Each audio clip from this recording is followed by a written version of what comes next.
You're listening to the ESO Network, your station for all things geek. This week on Myopia Defend Your Childhood. Myopia Defend Your Childhood is so named because I believe we are short-sighted on the things we watched as kids. So every week we watch a movie that one of the panelists grew up watching and see if they hold up, from comedy to cartoons or to action. And for this season, the last Thursday of each month, we're doing a TV show in our Myopia Mornings segments. We watch Saturday morning cartoons and afternoon classics. So find us on iTunes, Stitcher, or wherever you get your podcasts. How will you stand when we put your past on trial? Myopia Defend Your Childhood is a member of the ESO Network and produced by Dude Letter Podcasting.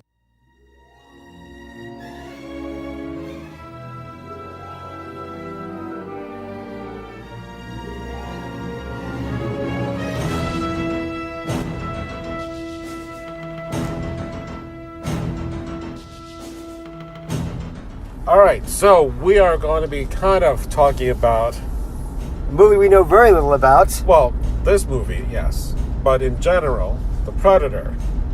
Not the sexual predator. Or the predator drone. Just a regular old predator. Right. I don't have good ideas about this. The last time we saw a movie with "the" in it was The Wolverine! Or the Batman. But that was a TV cartoon series. Yeah, The Batman. The Batman. Yeah. But the original Predator with Shane Black. With Shane Black yes, in the movie. Who later not only directs it, but does another Predator movie with the word "the" in it. The thing that I had an issue with any sequels is that the first one was fantastic.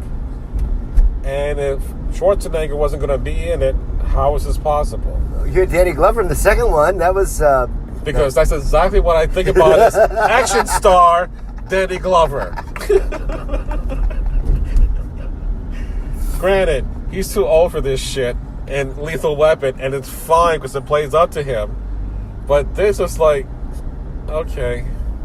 And it takes place in Los Angeles. Another jungle. Okay. I don't know. And the only saving grace, if you're ever being a big dork like me or us, is that when they go inside the Predator ship, you see the trophy heads, and one of them is the alien head. That was your homage. That was your little payment. Right. So that was the kind of bonus, like, yeah, we got through this.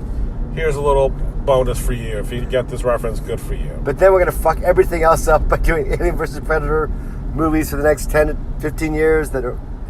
I mean, so they changed it so that the Predators or the aliens were on Earth in Antarctica in some kind of fucking pyramid. And I'm like, you're really going to go tell this story like that? Oh, God. So, the other thing that I have a problem with any kind of versus is that they're going to have to, like, fight one alien versus one predator. One would win one time, the other one would win the other time. So there's no clear winner as to who would win a fight between an alien and a predator. It's Godzilla versus King Kong. Right. They're going to have to end in a draw. Batman and Superman ended in a draw. So, there's no clear winner. But at least with Batman and Superman, they were friends. Predator and the alien are not. So that's my only problem. Now, I like the second one better than the first one because at least it was a little bit more action. And then we saw the... Wait, what? The Predator movies? There was two of them. Well, the Alien vs. Predator movies. Yeah, that one, yeah. Right. So what I liked, there was a Predator / alien hybrid. So you had an alien with like these the Predator dreadlocks. I have never seen any of these Alien vs. Predator movies. Okay, so one of the Predators got injected or knocked up. Right. So when the baby came out, it had whatever characteristics of the Predator, which that in itself is kind of interesting because it takes on the host body's characteristics or abilities to do certain things. Unlike Alien 3, in which it was like an alien dog. Yep. And that was just dumb. It's supremely disappointing. Yeah. Aliens cubed? Really? Are we thinking just a whole bunch of aliens? What? It's only one? Alien Try? Yeah. It's just no, Alien 3. But with the Predator, at least it seemed like it was not the greatest, but it wasn't as boring as like the Alien third movie. But I don't know. It just seemed kind of weird. But after the Alien versus Predator movies, they had Predator, in which they collected humans and put them on their planet to hunt. Right, that was Adrian Brody, right? Yes. And how was that? I actually liked it because it was one of those moments I'm like, okay, you're playing on what you did in the first one. You're not going out to get the prey. You're just like, we're just going to pick up some random people, just throw them in the field, and we'll just go have fun on them. And it was kind of like, okay, I'm kind of cool with that. But you're trying to expand the Predator universe, and it seems like there are other clans, not just one or two, but like a clan or a race of these creatures that had like a training ground, so to speak. So that kind of was interesting to look at. But when we get into the Predator, I don't know where they're going to go with this. It's just a franchise that they just keep tweaking out every few years. Like the iPhone. Yeah. That's all it is. You're just tweaking the exact same goddamn apps. I mean, people keep coming to it, so it's all right. I mean, you know. Well, we're going to because we're bored. Anything else to do. Because literally, if something else was like, let's go look at that fire over there. Yeah. We would say, let's look at the fire. Fuck Predator. No, sorry. Fuck the Predator. So I wasn't that overly enthusiastic when Comic-Con came out or they were on Conan talking about the Predator, other than the controversy that came out about a friend of Shane Black who was in the movie that he hired was also a predator, but a sexual predator, but he did scenes with Olivia Munn, and it was later cut when I guess that came out. Yeah.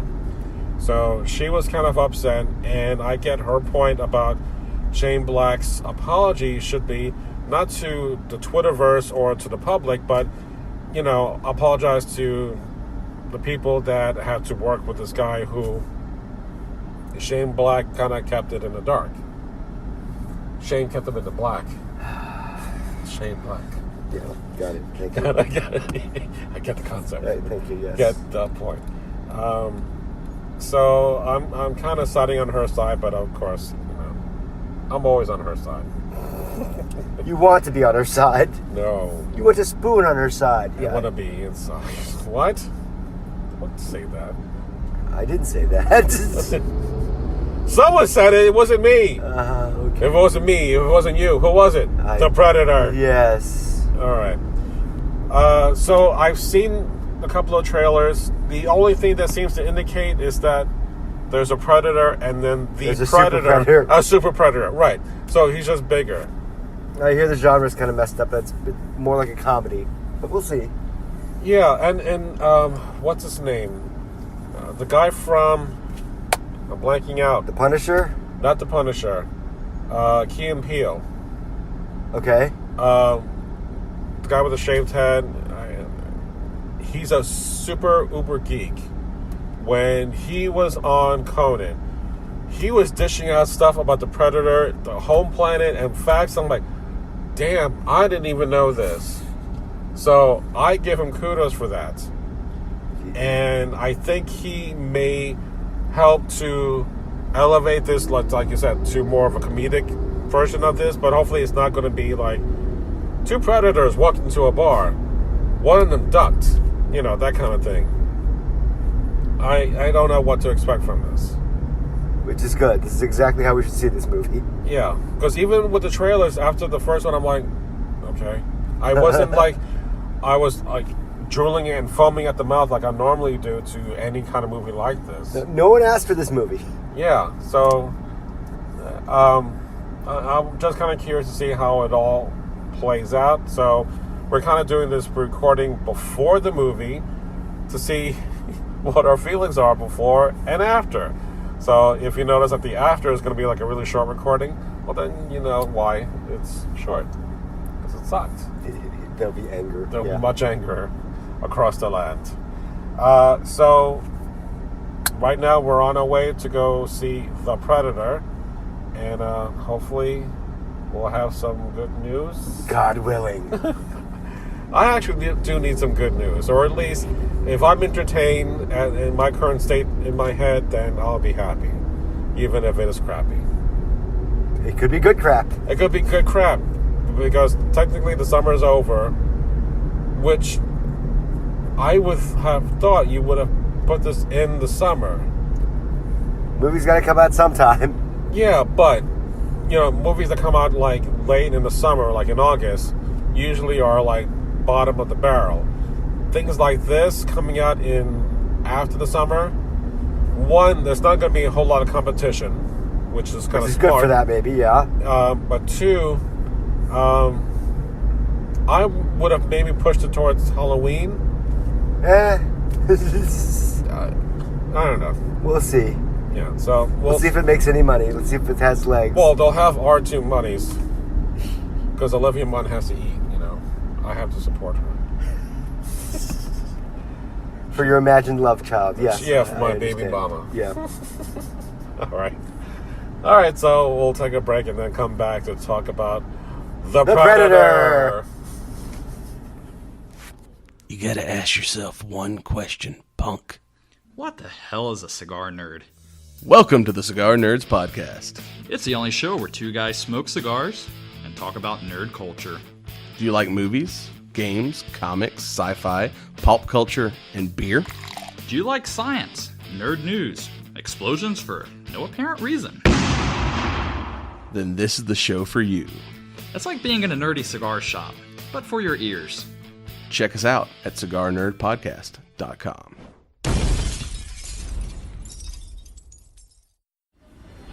So now we saw The Predator. This will be short. This will be short. Look, I think not going full-blown what to expect. Going in blind. Going kind of really blind. I mean, other than a couple of people like guy who played Frank Castle, the Punisher, Olivia Munn. Right. Not Keenan Peele. The other guy. Whatever. I was kind of on board halfway through with the jokes. Right. If that's it, the way you're going to go, do it. Right. And the thing is, it's ironic that Shane Black, when in the first one, is the exact same character in this movie, but played by a different character, doing the exact same, I said, what was it, the joke? I said, my wife's voice is so big. How big? Or something to that big, right. Making the echo sound.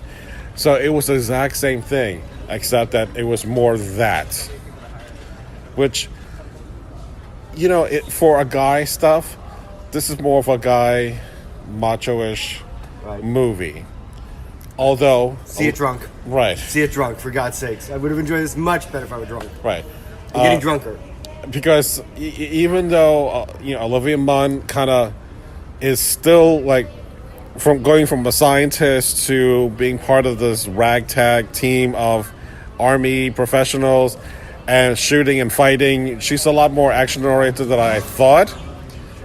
Which is like normally she'll be like in the background character, looking hot, or holding on to the child, screaming. No, she was actually part of the fighting, which I thought, okay, that's interesting, but it was just like, it's a mess. You got to stop doing that.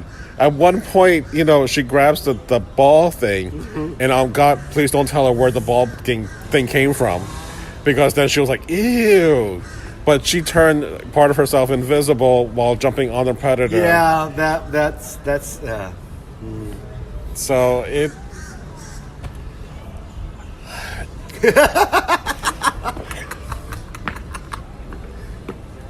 Monty, you look to be in physical pain. Are you all right? Okay, the big thing was that the reason why there's a Predator and the Predator, because the A Predator had the Predator killer device. But why didn't he... Well, I was going to say, why didn't he put that on himself in order to combat the Predator? Look, there's a lot of questions in this movie. There's a lot of plot holes. Way too many to count. And then, I like the Predator dogs that had like the Rastafarian dreadlocks. And they even mention, it's like, what is that for? It's like, I don't know, some kind of sensor thing. And I'm like... Now, when it went back to why do they rip out the spines? Aside from the trophy thing. Yeah. They're collecting, I guess, the spinal fluid and using the whatever Right. Sure. DNA Sure. and using themselves to upgrade. All right. Fine. But We're just going to say that. And then we're not going to follow up. There's no point. yeah, because honestly, how much more human DNA stuff do you need? Because we all suck. Endangered species. Though. Right, but I could see, and I was kind of like, please don't let this be a xenomorph in there. No, it wasn't. Because that's the only thing that could really take out the Predator is something that's going to be more foreign to him. He doesn't know how to fight it. But in any case, this was just a hot mess. If anything, it was enjoyable time to be with you. That's the only thing I can take away from all this, Gene. Because otherwise, if I went in this by myself, which I would have done easily, I wasted my fucking day watching this. Despite Olivia Munn being in this. But not being naked. But, she was. Just, you didn't see it. Which... I'm sorry, this is a rated R movie, right? That's what I was asking you. I was asking you, if this is a rated R movie, there was a chance. But I think you said it's PG-13. No, I don't think so. I don't know what it is. Yeah. It doesn't matter. It's over. Yeah. Although the question is, the A Predator saw Olivia Munn kind of squatted naked. Yeah, he didn't attack her. Well, if you go back to the second Predator, that Predator didn't kill Marie Conchita Alonso because she was pregnant. Right. So I'm wondering, does that mean Olivia Munn is pregnant too? Or, I don't know. I just don't think she wanted to be killed. I don't know. Because she was also a police officer in the second movie. So she was kind of fighting too. Right. But here, I don't know if because she didn't have a weapon, let her go. It's a strange movie. Yeah, and I thought, well, maybe if a Predator was like the female of the species and the Predator was the bigger male, that's why. You're giving this way too much thought. I know. It doesn't deserve that. Stop doing that. So. It's rated R. Rated R. Okay, so. But for those Olivia Munn fans like me, there's nothing there to see. Other than, she does some action scenes. Probably more scenes of her than like any movie she's done to date. Like with Psylocke. She has a couple of scenes and she's done. But here, she's in there. Yeah. Fighting along the guys, and she's fine. Doing pointless action scenes. Yeah, I mean, it was like, as you said, it overstayed its welcome. It was really like, please, this is like 2 hours too long. And of course, the music from the original Predator, I think, really kind of like, stop it. Just stop it. So I think we're done with the Predator at this point. Not a great movie. I don't recommend to see it now. Just wait till it comes on Netflix, or if you're drunk, go have at it. So, any other final thoughts? No, it wasn't bad. I don't think it wasn't bad, but it wasn't great either. Yeah, it was like. But it was entertaining enough for me to get through. Yeah, you laughed a lot. So it overstays the wrong. It's funny. No, I know, but even then, I think. All right, we're done. You trashed the franchise. It's done. Yeah. Don't do this again. Like the joke. It's too long. You like the juice? You don't like the skit. The skit is too long. Too long. We gotta skip now. But then we're gonna go on for another 5 or 10 minutes. Right. Sorry. All right, so we're done.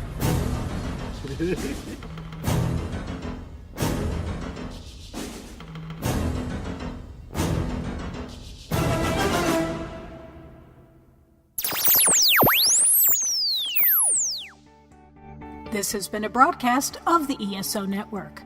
Be part of the crew and help support our shows by donating to our ESO Patreon or by shopping through Amazon.com or the TeePublic Store, which can all be found at www.esonetwork.com. The ESO Network, your station for all things geek.